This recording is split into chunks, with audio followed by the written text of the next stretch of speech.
Hey guys, how's it going? Michael Troy here. Today we're going to look at Absolute Superman number 2 and Absolute Superman number 1, the Noir version. I already covered Absolute Superman number 1, so you can look for that elsewhere on my page.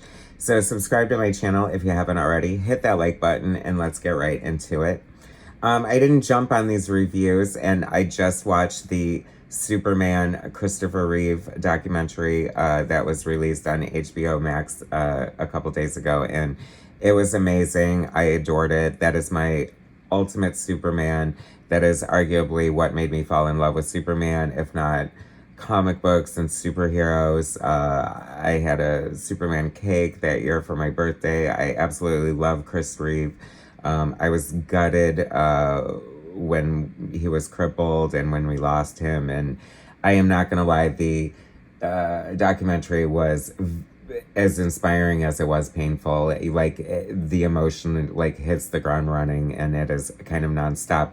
But at the same time, it reminded me of how great he was, how much I love him, and how much he is the ultimate Superman. And it kind of made me want to jump on these reviews. So sorry about the yammering there. Let's get into it, you all. So this is number 2.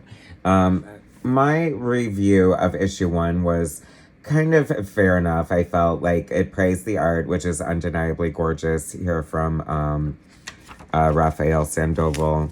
Let's go over the credits first. They put them in the back, and I hate that. Okay, so Jason Aaron, writer, Rafa Sandoval, artist, Ulysses Areola, colorist, and Becca Carey, letterer. Okay, so it has a super solid art team. Jason Aaron is an amazing writer. I thought that this was probably going to be like one of the best written ones, just because I really like Jason Aaron's writing. And the first issue left me a little cold. It had a heavy military slant, which it still kind of does. You can see all these peacemakers, which are actually very cool. This is his promised showdown with Lois Lane. DC All In. Can I please point out the fact, I love the logo, by the way. This cover is amazing. I'm not super crazy about the costume redesign. I'm okay with the emblem. It seems a little weak. I don't know, you could have done more or less with it. I don't know. The suit is like a AI symbiote kind of situation. I mean, you're already Superman. Do you need that on top of it? Like, it's almost in a way taking like the most powerful person and upping the game, which has always been kind of his weakness, his ultimate power. Love seeing the bullet, the traditional bullet. So, you know, this story, these absolute, I love Batman is probably my favorite. Wonder Woman, I don't know, they're running neck and neck. They're so good. And this was, I thought it was okay. I thought maybe I wasn't totally the audience. The first issue was definitely a slow burn for me.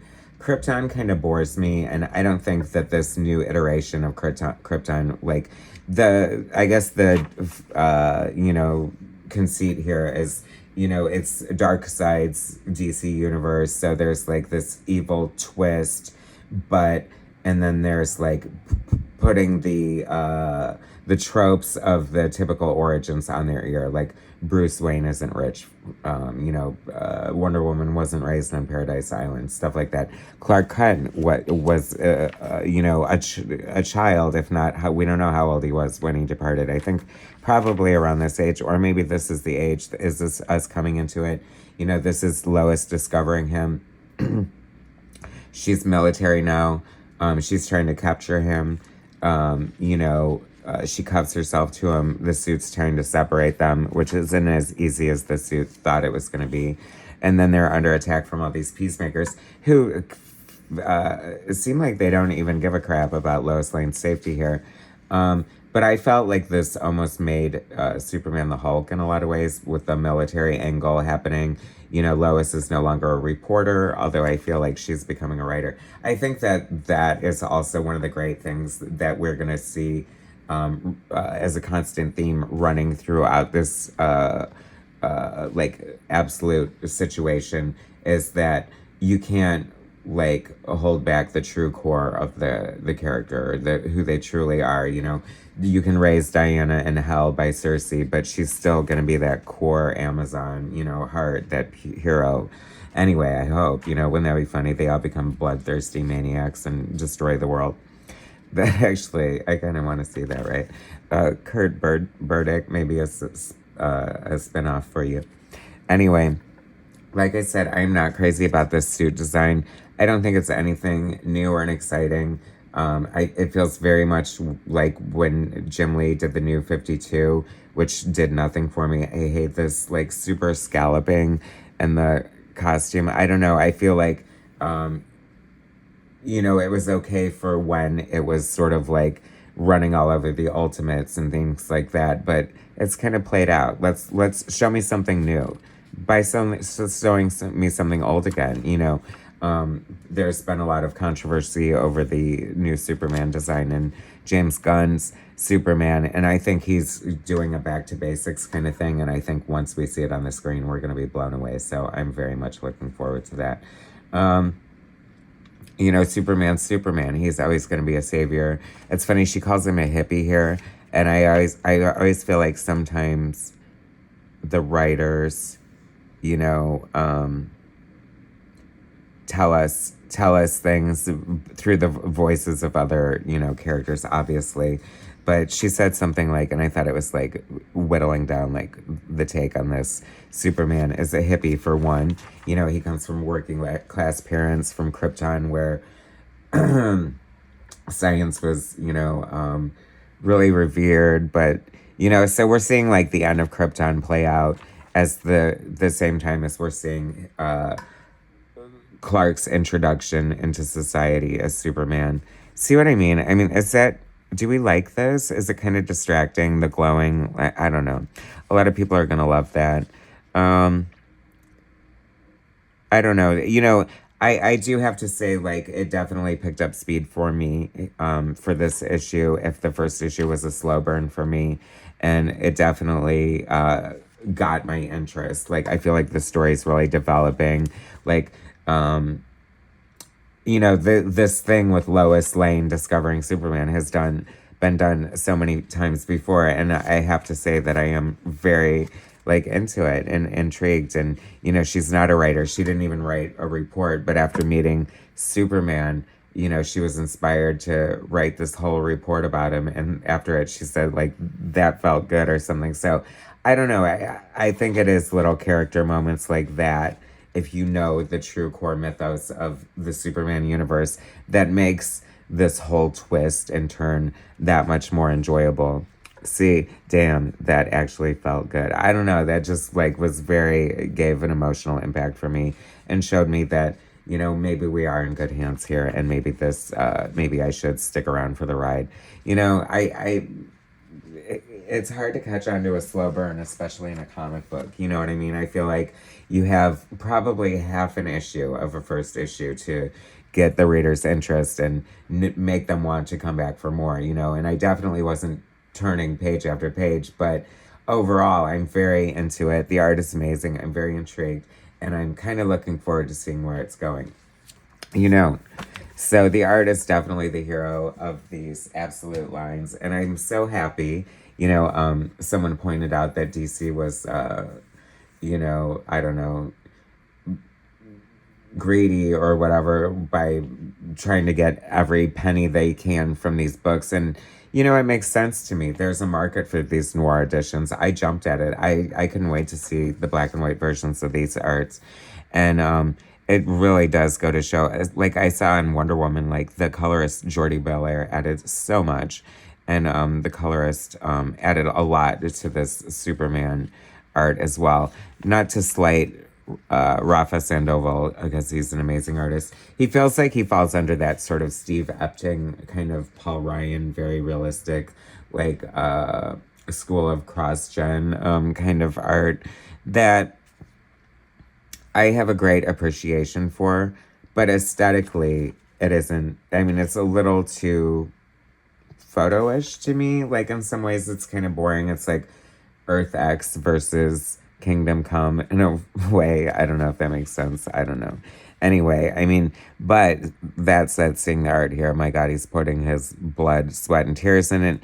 One thing I noticed that a lot of modern artists do that they never, ever did back in the day And I'm so curious as to why they do it. I noticed Nicola Scott does it. She always adds the gray tones, which seems like such an unnecessary step for her if you're working with a colorist. Why not just let them, do it? But whatever. I mean, I guess it's a style choice. I don't know if it's to, beautify her original art. I don't know what the deal is. But it just seems strange to me. Yeah, like this, because the colorist is doing none of this. So it's almost like he's fully painting the whole thing in black and white before the colorist even comes in, which I think is good in this case. Like, I do not envy the colorist. Like, there are so many different ways you could approach this. And like I said, it does look pretty stunning in the color version. These noir editions are kind of tantamount to an artist edition. Comic books are a visual storytelling medium. I am definitely the person who was drawn in by the art and has been here for decades for the art. So it's always going to be about the art for me. So any art forward, art focused kind of celebration like this is always welcome in my book. And people will either buy it or they won't. You know what I mean? So DC can be as greedy as they want to. But it's all about supply and demand, y'all. And thanks to channels like hopefully mine and Cartoonist Kayfabe, like a real appreciation for art and process has been unleashed on the comic book viewing audience, and they're into shit like that. I mean, noir editions, they wouldn't make them if people didn't want them. You know what I mean? Like, artist editions are the best thing since sliced bread or canned beer collectively. Fight me. So yeah, like I said, like this, I know, and it's like you're saying, like, this is a slow burn for you. Like, it looks like positively action packed, and I don't know. Once again, still on the fence. But being more and more drawn in. I don't know, Krypton seemed like they kind of got what they deserved in a lot of ways, so it's hard to feel a huge amount of empathy for them. I know that makes me a terrible person, and that's an awful thing to say, but I don't care. Anyway, so that was the noir version. I mean, I don't think they'll go much past one with all these. I mean, that would be greedy to print every single, like, save it for the trade or whatever. Love seeing this New Gods art. Who is this? Evan Cagle? I love this version of Big Barda. I need to see this in color. Ooh, how cool. The backup of Batman Dark Patterns, and it's in black and white because this is the noir version. That is like a nice little touch that I wasn't kind of expecting. Hayden Sherman's art, the artist from Absolute Wonder Woman. Preview of a Batman series he's illustrating. Sign me up again for the art alone, even though, yeah, I've never heard of writer Dan Waters. So I feel like we're in an art renaissance again in comic books, and I'm totally fine with that. Black Canary, Best in the Best, another book I would probably only pick up if Ryan Sook were drawing it. DC all in. I am so all in. Anyway, thanks for watching, you guys. Absolute Superman number 1 noir edition and Absolute Superman number 2.